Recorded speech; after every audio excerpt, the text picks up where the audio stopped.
Hello, everybody, and welcome to the first podcast. And as a guest of the first podcast, I have one of my best friends. We go back to the late 70s in our friendship. We were roommates back in college. We're in each other's wedding. We fought crime together. And this is Anthony Carter. He has a outreach that he has going on right now that some of you may be interested in. And he may be able to share some pointers on how you can start something similar, but also how it could be effective and make your community better. AC, you want to tell us a little about yourself? Well, Robert, it ain't a whole lot to tell about myself, but I've been in law enforcement since 1985. Actually, I came on the Memphis Police Department after you did. As I moved and progressed through my career, I started working in gangs. I did that more than half of my career, and I just found my niche, and I found it was something that I could relate to with the kids. Not that I was a gang member or any of those things at all.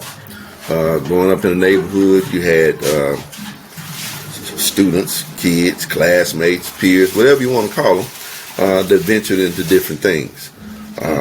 There was not a real prevalence of gangs when I was in high school.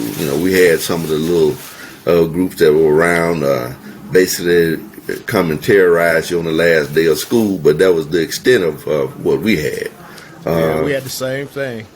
Yeah, then when once I got on the department, I found that there was a presence here, and around 1991 I started working in the organized crime unit, and we were under the command of Rufus Gates, who was very influential to me in terms of getting involved in that side of law enforcement. Unfortunately, he died a few years after that. I remember an unfortunate incident. Yeah, but he sent me to various training sites to learn about gangs. Spent a couple of weeks in some federal training sessions, and I took a liking to what I was doing, man, and I developed a reputation throughout the city of Memphis, being knowledgeable about what was going on with gangs.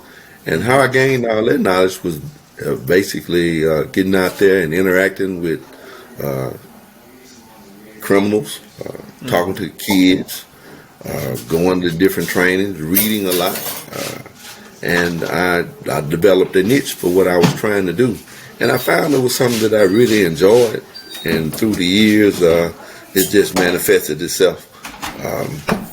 I was on several federal task force when it came to working gangs. As the years progressed, Memphis had gang response and intervention teams.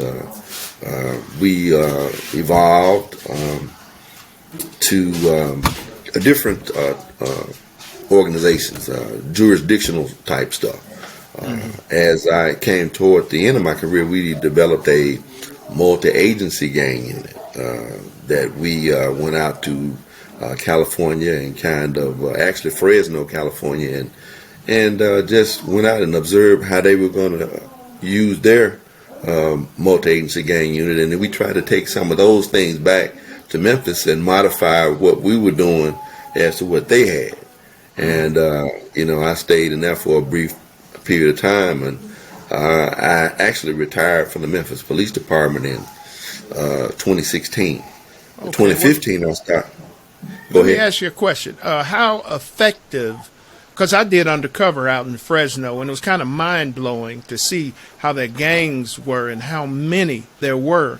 How effective was that interaction out there in Fresno, and were you able to apply some of that back when you came to Memphis, or was it something that was just totally different, apples and oranges? Well, really it was totally different out there from what we had here. They had a lot more things in place, and as time evolved, we started to adapt and started using community resources. He started using community resources. Okay. And you had a lot of, you had gang members, you had confidential informants, but it wasn't on that type of level. It was individuals that had been in the game and had seen basically the miseducation of our young people, and they were trying to help. They were trying to save their lives, and they were trying to make a different approach. In doing that, there were a lot of people that said that they wanted to get involved with helping the wayward kids. But what I started to see a lot of was that they were in it for the financial gain, meaning that they came and saying that, hey, this is what I want to do, but and they were, when the work needed to be done, they would do some things, but when the cameras were on is when they shine their brightest. But when the cameras were gone and and then the dollars weren't coming their way, then you started to see a different side. And so what I started to watch and see was that I wanted to be around those people and talk to those people that were wanting to genuinely be involved when the cameras weren't there, because that's when you do your most work. And it's about developing a relationship with the young people, building trust, listening. You have to listen to them, and you can't get out there and pretend that you care, because these young people watch you. We have role models. We are role models sometimes when we don't realize that we are, and that's basically with everybody.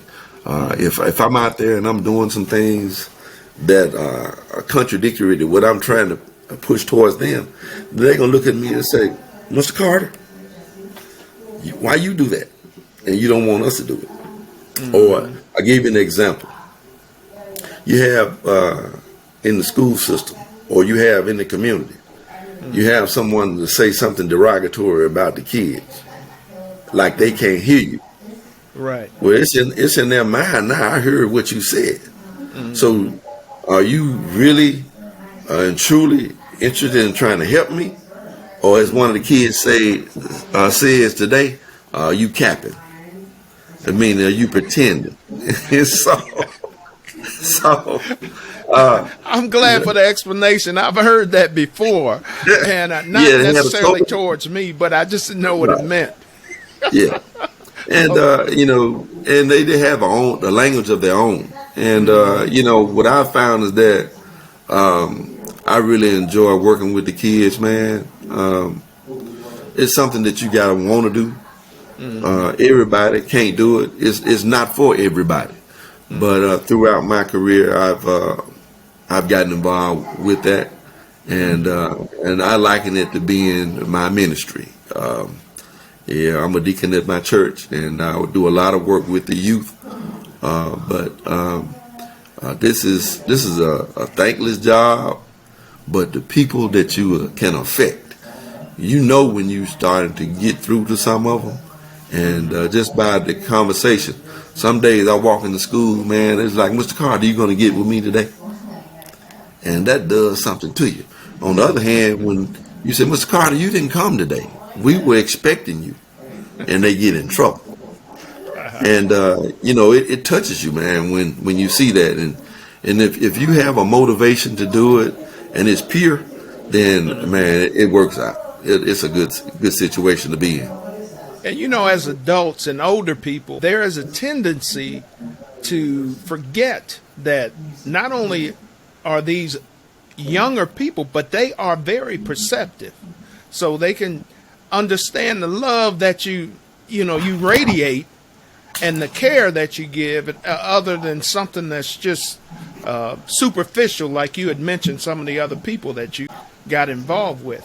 Now, let me ask you something. If someone here in different parts of the country, maybe Atlanta, maybe Savannah, Georgia, maybe somewhere in New York or North Carolina, wanted to start something as far as community outreach, how would you recommend they get started? And what safeguards should they use And how would they do it? Because, you know, some people would be apprehensive about walking into a, let's say, a hardcore gang area and not know anything about it.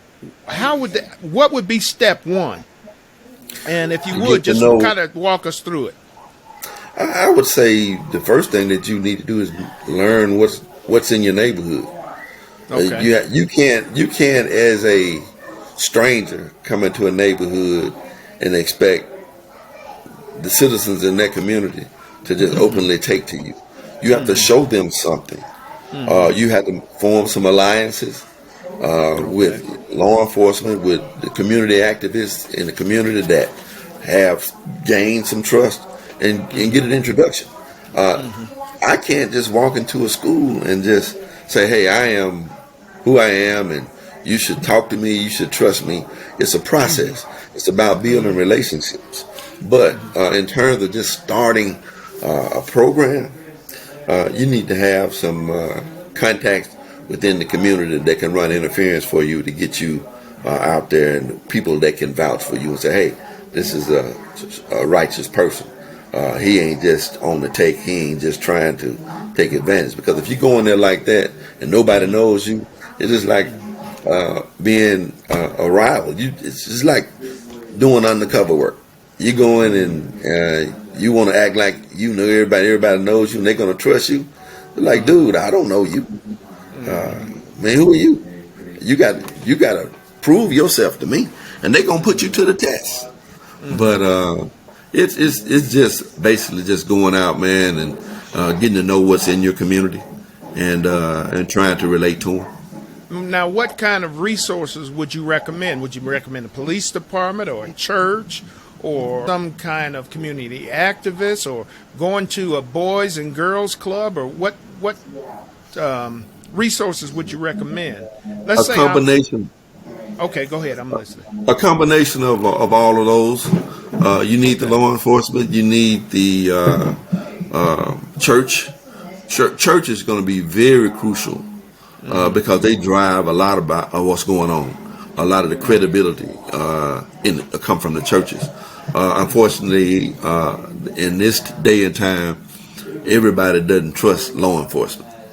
And so you have to be really careful with that. I mean, it's a lot of people who harbor hostilities towards law enforcement based off of things they've seen, not necessarily they've experienced. But if you're in a neighborhood, man, and you see somebody that's tasked with having an authority to determine whether you can go home or you can go to jail, or you can have your freedom taken away from you, or if you not on the right side, then you have to worry about, is this law enforcement righteous, or is this a rival? Is the opposition?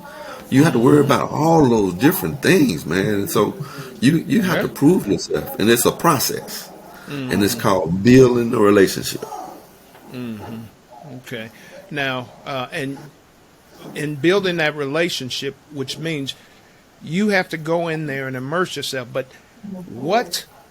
okay, let's say you want to meet with some young people and I know the churches is one location that you can meet. Would you recommend them going up to a meeting house or something like that? Or some type of neutral ground for safety purposes?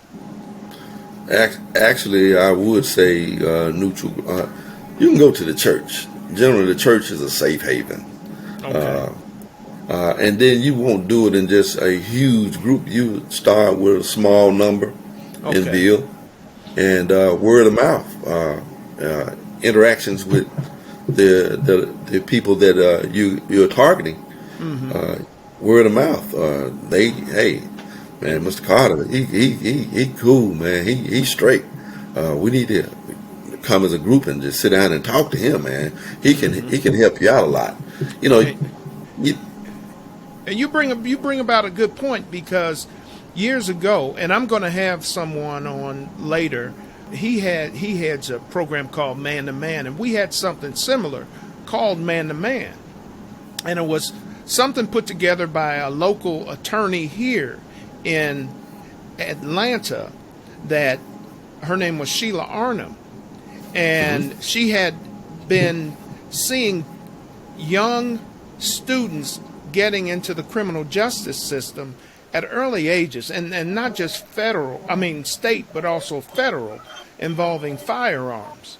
So she started a gathering, and all she wanted was black men, professional, just to interact with the kids, the young, and all of a sudden it grew. I mean, it started with about 6 kids, and then it ended when the program finally ended because she ended up leaving the Justice Department. We had almost 200 kids involved, and we had to get a huge church. So that's a good point.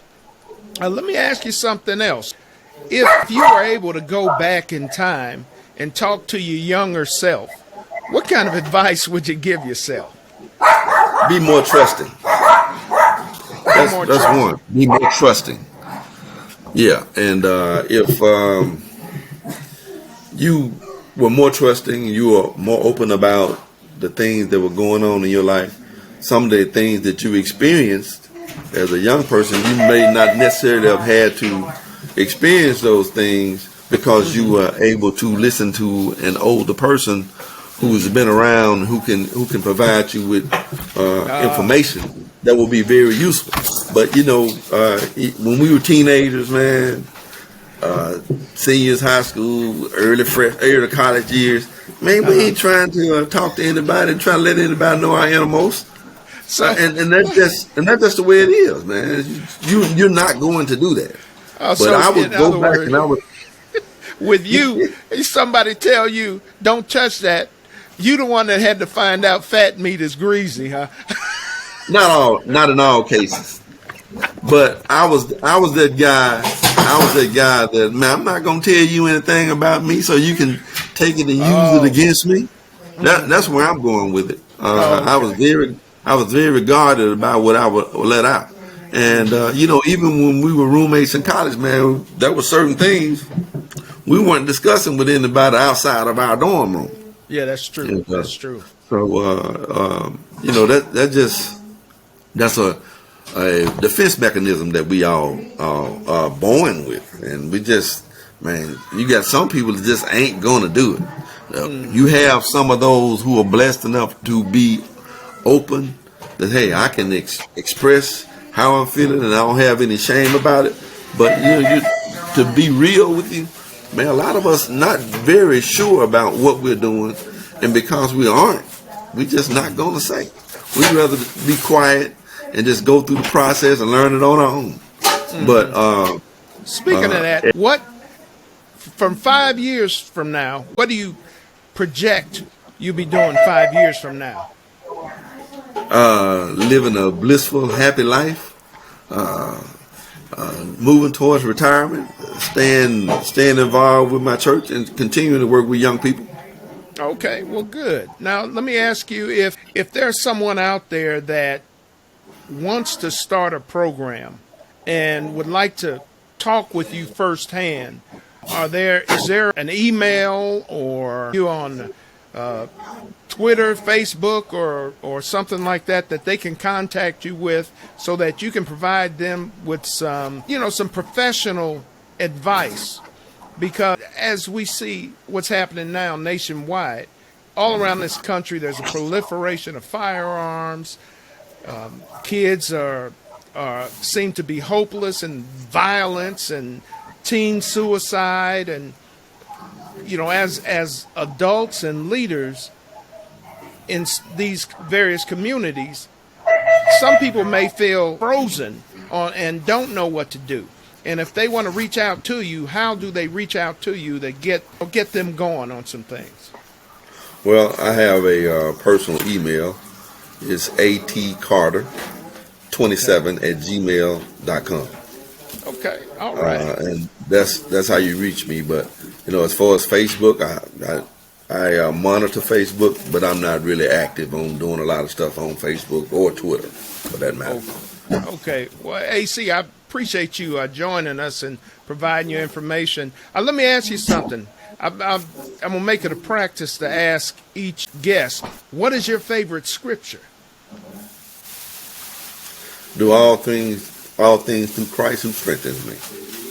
Amen. Amen. Let me ask you one other thing before we close. How do you relax? Oh, I'm a sports enthusiast, man. If I'm watching a game, you say, man, you screaming at the TV, how you relaxing? You letting it out. I see. I figured it'd be petting those little ankle biters that I heard barking in the background. Hey, ferocious animals, man. All right, AC, I really appreciate you joining us, and we will probably put this up in the next couple of days. Thank you, and thank you for sharing your expertise and what you're doing in your ministry, and hopefully it'll help someone in the future.